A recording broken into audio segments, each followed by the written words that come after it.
Yang Pengusaha Puan Rosni Faidan, Ketua PPAS Bahagian Kudat. Yang Pengusaha Datuk James Lim, Chief Kehormat pemimpin-pemimpin masyarakat, ahli-ahli berniaga, tuan-tuan dan puan-puan yang dihormati sekalian. Selamat datang ke 本命masyarakat 各位社团的会长、主席及领导人 ahli-ahli berniaga serta saudara dan saudari sekalian. Terima kasih dahulu saya bagi pihak hadirin Selesai sedikit kanan dan juga rekan saya saudara Kemili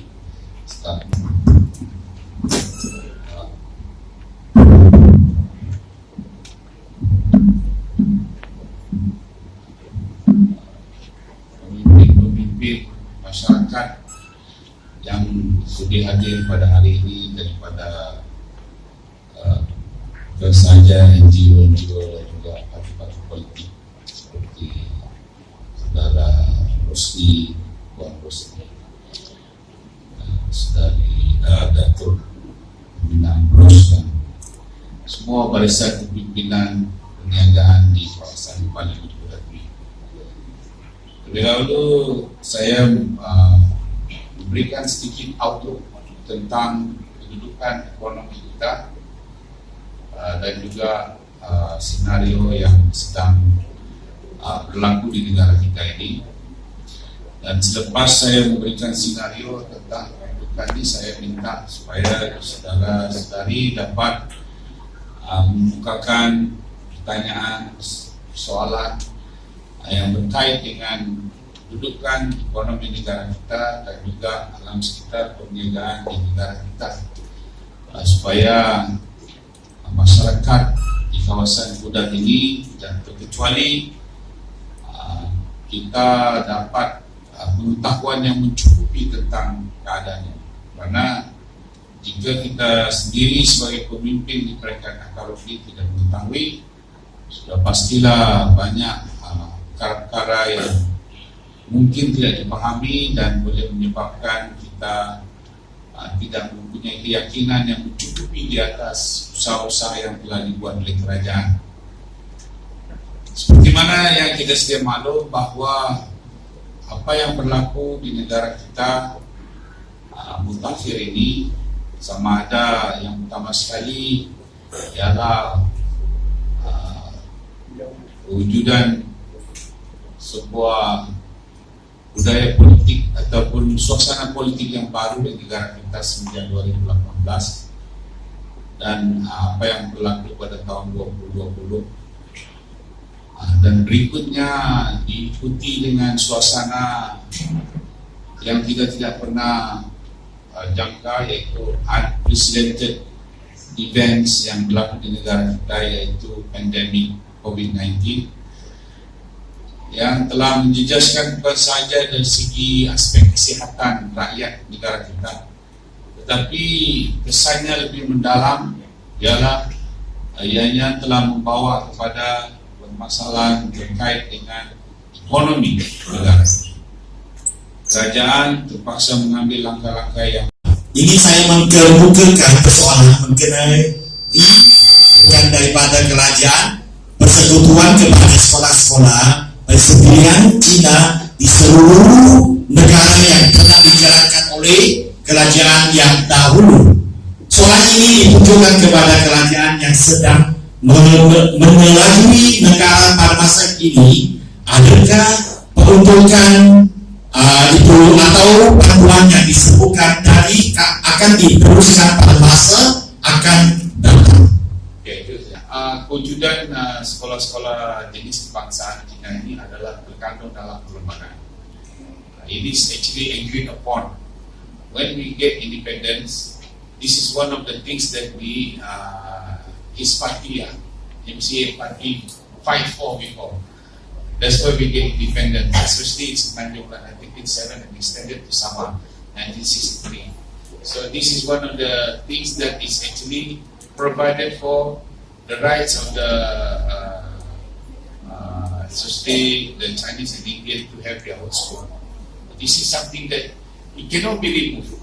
Peruntukan akan diteruskan dan tidak akan ada apa ini orang kata of course mungkin dalam perkara tertentu mungkin I don't know what is the quantum like because kita akan ada budget pada 2021 punya budget akan dibentangkan pada bulan November. So after November we should know, but definitely there will be a budget for that. ECL, is it? Yeah. ERP. ERP. Yeah. Pada bulan Mei. So bulan Mei kami sudah dapat, but the June, July, August never receive from Professor. Okay. Who do I follow up? Because I've written email to Professor also, but I've not received any reply. Okay, you can will help to. Again, my phone number is 010-662-1959. Specific request you channel to. And Chongor, I will do that immediately. Thank you. Yeah. Manpower, capital, production, and marketing. What you know is that in agriculture area, many in the orang kampung, rajin dan tanam. Tapi after they produce, like some years ago, kerajaan puji dia tanam ginger. They work so hard, they produce so many, but in the end, no marketing. So their labor wasted. So instead, government can do something. I think two points. One, to give this orang kampung training, like Korea government. Korea government, they have one training college very famous, Kenyan Training Center. All any orang kampung, even West Korean country, send the people there for 6 months intensive training. After intensive training, they got the skill, they can do their job. So I think if our government can provide some intensive training along in big orang kampung, they got the skill, and after that they do production. It's much better you give them cash ahead. You give them the skill. Second thing, can our government to do some marketing for them, because they produce so much, no marketing, they be very disappointed. Thank you. Itulah macam yang saya cakap tadi. Actually we have got many training center. Tapi I don't know whether dia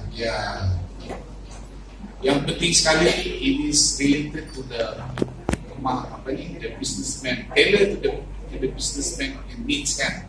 Kita ada macam-macam lah, IKBM, and then also we have ILP, we have even kalau industri nya tu is industrial ILP, Institute of Industry, yang memang ada di KKIP semua dah. Cumanya on the related to agriculture ni, actually we can do. For example, we have our RD, we have our Pharma, we can help you. You can, kalau if you need the specific training, for example, my office can help you to organize.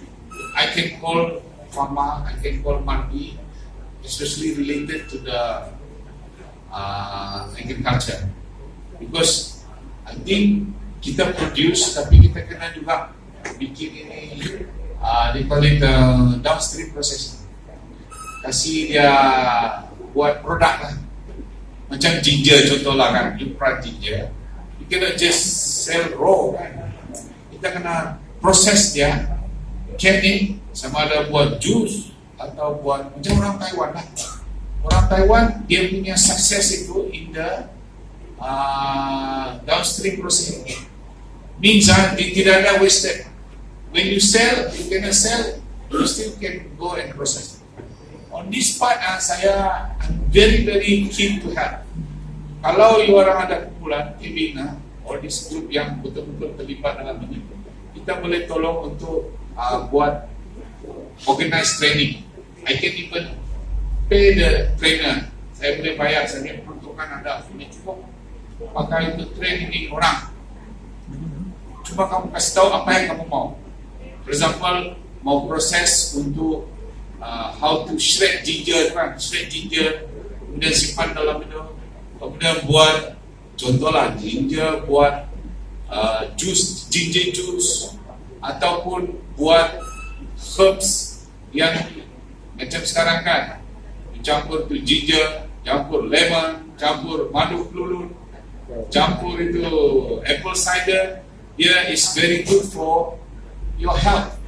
So you can make this kind of herbs, which is quite popular now. I used to buy also. Small like that, it's only 30 ringgit. Enzyme. Jadi kalau kamu ada proposal begini, bawa pergi pejabat saya tolong tahu training. Even some of the yang bukan sophisticated machine yang saya mampu, saya boleh tolong kasih. I give you one example, like my friend ini yang buat PCO kan, saya dulu pun pernah bantu dia. Of course after that he get more and more bantuan from different agency. My friend Ronnie yang buat pun tahu. So of course ini industri yang kita boleh buat. Kita buat yang related to our resources. Kan, kalau kamu mau minta training, saya boleh organize. No problem. I have a place. I'll get somebody from Pharma, from Mardi untuk buat.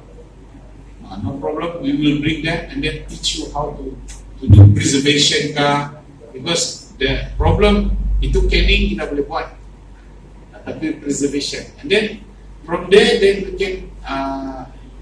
we can set up. Kita ada produk yang cukup, kita boleh jual di tempat-tempat tertentu lah. Kalau untuk domestic market, even macam melalui kita punya Pharma also can help.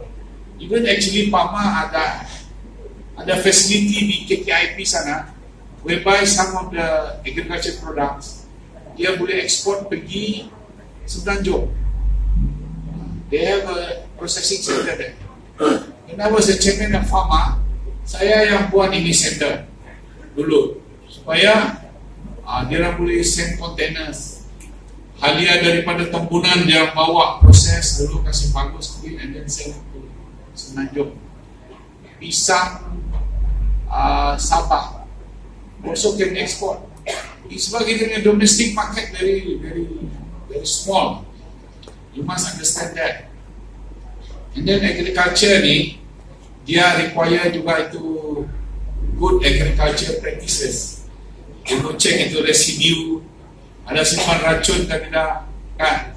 Jadi dia kena ada di treated lah.